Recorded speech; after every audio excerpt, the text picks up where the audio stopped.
asked me basically who I pray to. Take a second, if you're a Christian or any religion, who do you pray to? I said automatically, I pray to God, of course, but I pray in Jesus' name. I talk to God the Father through Jesus. He asked me, don't you believe in one God? How can you pray through God, through Jesus to God, if Jesus is God? I was shocked. I was never challenged in this way, so I tried explaining the Trinity even better with trying to explain it again. And I started having questions for myself, so I stopped the conversation altogether. Finally, he asked me to bring more proof that Jesus even claimed divinity, or that Jesus was divine, and why I believe that Jesus was divine. This was a difficult experience. The person was asking about the foundation of my faith, though. I can't believe it was that difficult just to explain and to give rationale behind the foundation, the basic belief of my faith. I was used to theological conversation, like outer denominational debates and dialogue, whether or not you should give communion to infants, whether or not communion replaced circumcision, or whether or not circumcision is still valid in the New Testament, and whole spiel like that. A lot of theological questions, but not necessarily foundational who is God questions. I left that day with a challenge. How was I going to convince him that Jesus was God, and that through Jesus' death we're able to enter heaven, which is the foundation of Christianity? So I went home and studied more about Jesus' divinity and how I could explain it to him. I did not doubt my faith at this point because it was deeply cemented in me, and it takes a lot to question your faith. I took it as a challenge and would have never guessed, never imagined that it would take me more than 2 years to resolve this challenge. During that time, I came across other foundational questions like, is the Bible the preserved Word of God? And if it was, why aren't Christians following it? Why are there so many denominations, and what made Jesus divine?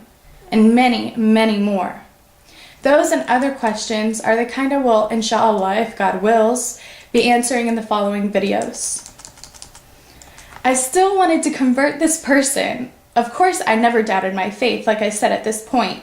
So I started studying Islam so that I could get a better understanding of his concept of God. So I had questions like, who was Muhammad? Alayhi salatu salam, may God's peace and blessings be on him, and every other prophet. I heard many accusations about Muhammad, alayhi salatu salam, and took them as truth, unfortunately. Like he was a murderer, a sexist, etc. But the more I studied the authentic Sunnah, which is the life of Muhammad, alayhi salatu salam, the more I realized that he was indeed a noble character. Merciful, loving, charitable. He could have been a king if he gave up preaching Islam. The people of the time hated him so much that they told him, hated Islam so much, they told him that if you stop preaching this religion, we'll make you king. Muhammad, he turned around and just said the most beautiful thing. And to me, this was the words of a prophet. If you put the sun in my right hand and the moon in my left, I will never give up this religion. I will never stop preaching Islam. Now that's not a direct quote, so it may be a little bit different as for the exact wording that he said. But that is just so beautiful. This man was not in it. This man was not preaching a religion for fame, for fortune, for any kind of wealth. And a matter of fact, he lived as a very mesquite, as a very poor person. His wife narrated or said that they often went weeks without eating any meat, 6 weeks without eating meat, and even more time without even lighting a fire, eating anything cooked. Their main food was dates and murky, muddy water from the well. I mean, this man, he could have had the riches of a king in Persia. He could have done anything, but instead he'd rather store up his treasures in heaven, which is amazing. I mean, the teachings of Muhammad are just so beautiful. So another question I had is, what was Islam? What did it preach? Did it preach oppression? Was it spread by the sword? And why were there rules of warfare in their holy book?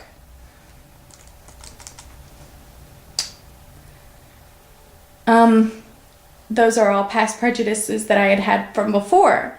I found out that no, it did not teach oppression. It teaches liberation through education and charity, and it gave women a higher status than any other religion has ever given, even Christianity. It taught mercy at a time of war, which is why the Quran mentions war as a guideline for future issues. It's the only religion, including Christianity, that has an applicable wartime rules.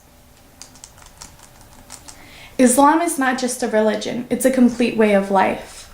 So why were people killing themselves in the name of Islam?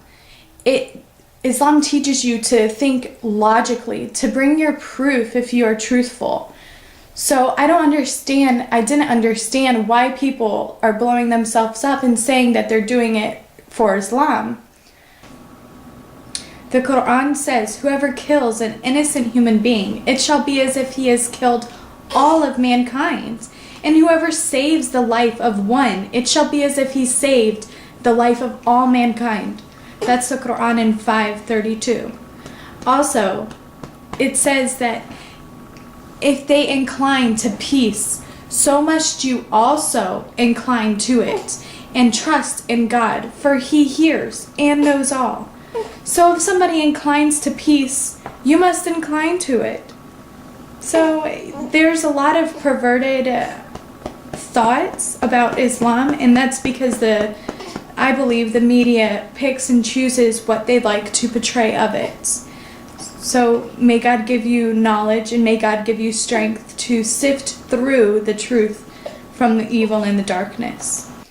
I got frustrated with the media, how the media portrayed this religion, and I started defending it because the more I knew, the more I realized that it was a pure religion. It wasn't polluted. Slowly, my eyes were opening to the logic and the beauty of Islam.